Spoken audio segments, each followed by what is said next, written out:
Baik teman-teman, kali ini kita akan membahas mengenai revolusi Rusia. Rusia merupakan negara kerajaan yang diperintah oleh seorang Tsar atau dalam bahasa Indonesia yaitu Kaisar. Sebagian besar Tsar yang memerintah di kerajaan Rusia bersifat otoriter dan bertindak sewenang-wenang terhadap rakyat, termasuk Tsar Nicholas II yang memimpin Rusia pada tahun 1894 sampai 1917. Kehidupan rakyat yang berada dalam kemiskinan mendorong adanya gerakan untuk melawan pemerintahan Tsar Nicholas II. Seperti halnya di negara Eropa lainnya, Rusia juga mengalami gejolak yang menginginkan perubahan dalam sistem pemerintahannya. Nah, di sini kita akan membahas mengenai latar belakangnya. Yang pertama, karena adanya pemerintahan Tsar Nicholas II yang diktator ya, dan susunan pemerintahannya yang sangat buruk waktu itu. Ya, intinya dia itu bersifat otoriter seperti itu. Kemudian nomor 2, adanya perbedaan sosial yang sangat mencolok antara golongan masyarakat di Rusia. Jadi golongan bangsawan di Rusia itu sangat kaya, tetapi rakyat biasa itu sangat-sangat miskin waktu itu. Kemudian kekalahan Rusia dalam berbagai pertempuran seperti pertempuran di Tannenberg yang sekarang Polandia ya, dan juga di sekitar danau-danau wilayah Masuri semakin mengecewakan hati dan melenyapkan kepercayaan rakyat kepada Tsar. Nah, jadi memang pertempuran ini antara Rusia dan juga Jerman ya, yang dimenangkan oleh Jerman, sehingga rakyat waktu itu kecewa dengan pemerintahan Tsar Nicholas II ini. Kemudian ditambah lagi bencana kelaparan yang melanda karena sebagian besar rakyat dimobilisasi untuk perang. Sementara banyaknya orang yang dikirim ke medan perang berakibat kurangnya tenaga kerja baik dalam bidang industri maupun pertanian. Macetnya industri dan pertanian ini tentu saja menimbulkan bahaya kelaparan sebab kurangnya bahan makanan. Nah, di sini Bapak jelaskan bahwa revolusi Rusia itu terjadi dalam 2 tahap ya, antara tahun 1905 dan tahun 1917. Nah, kita akan bahas revolusi Rusia tahun 1905. Jadi revolusi Rusia pada tahun 1905 itu disebabkan beberapa hal ya. Di sini Bapak simpulkan ada 2 sebab. Yang pertama, adanya perang antara Rusia dan Jepang. Waktu itu Rusia kalah ya atas persaingannya dengan Jepang dalam memperebutkan semenanjung Korea dan juga Manchuria. Itu rakyat tambah kecewa intinya ya. Kemudian ada peristiwa Minggu Berdarah ya. Di situ kaum buruh berdemonstrasi di depan kediaman Tsar Nicholas II ya. Padahal demo itu berlangsung secara damai, mereka tidak menggunakan senjata. Tapi pasukan-pasukan Tsar itu malah menembaki secara brutal para demonstran tersebut sehingga banyak sekali yang meninggal. Di situ muncul protes dari kalangan-kalangan di Rusia ya, yang mengakibatkan Tsar Nicholas II itu tersudut.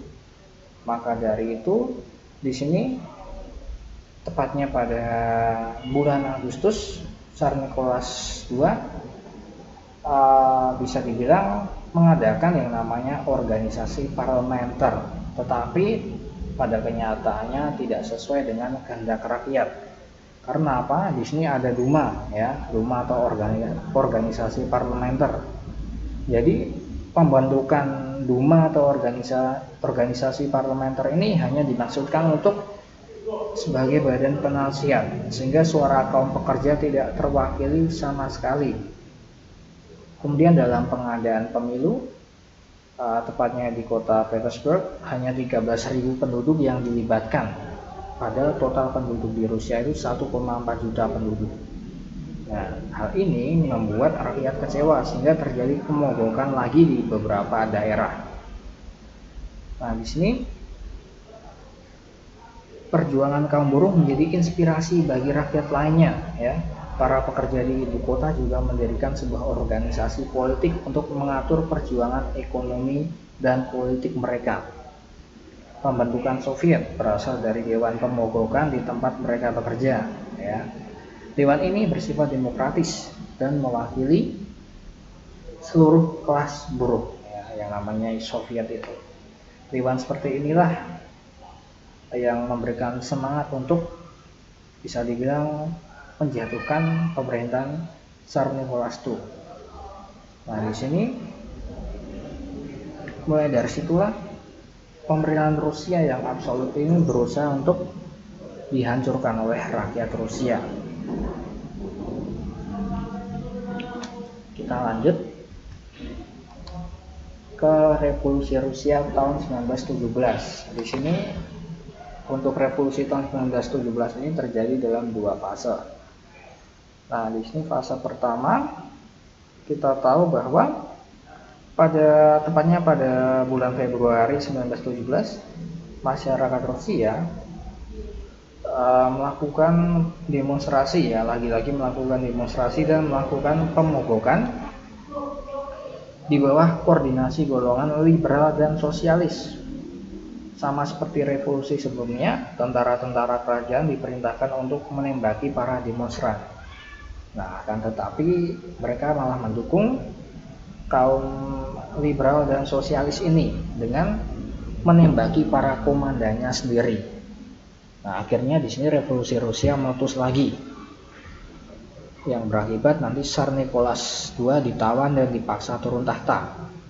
Para kelompok revolusi membentuk pemerintahan sementara di bawah kendali Partai Menshevik dari golongan liberal. Nah, Partai Menshevik ini ada di bawah komando Kerensky, ya. Nah, itu fase pertamanya.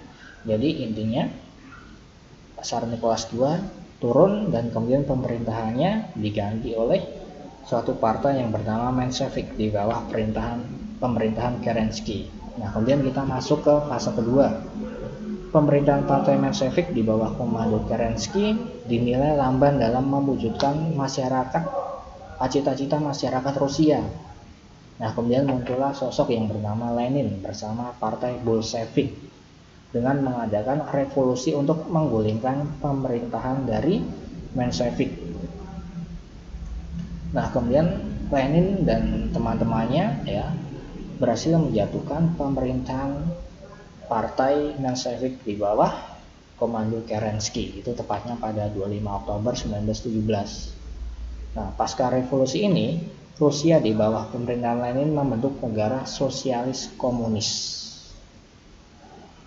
Nah, kemudian kita lanjut ke pengaruh revolusi Rusia. Yang pertama, pergantian pemerintahan dari kerajaan yang absolut digantikan menjadi negara yang berhaluan sosialis komunis, ya. Jadi yang absolut yang dipimpin oleh Tsar Nicholas II tadi sudah hilang, digantikan oleh seorang tokoh yang berhaluan sosialis komunis, yaitu Lenin. Kemudian pengaruh revolusi yang kedua adalah munculnya paham-paham komunis di seluruh dunia. Nah, itu saja mengenai revolusi Rusia.